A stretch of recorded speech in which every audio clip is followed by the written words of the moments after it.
All right, now we're actually going to use our cutter, and we have measured all of this out, and these two side flanges here I'm going to cut off. Now when I'm going to look at that line, I'm going to align my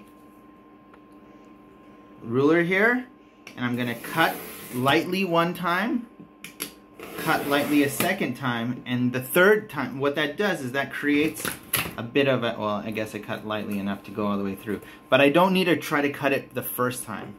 Another thing, when I'm cutting, I'm going to be very careful not to mess up.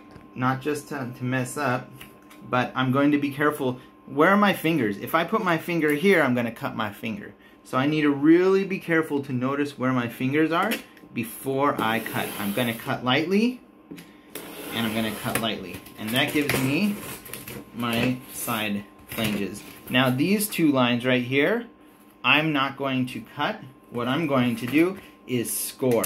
Alright, so we're going to talk a little bit about scoring.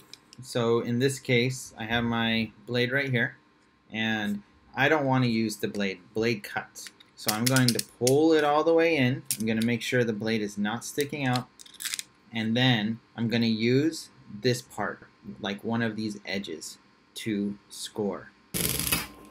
And then I can go like this. Are you watching here? And what that allows us to do is bend sharply.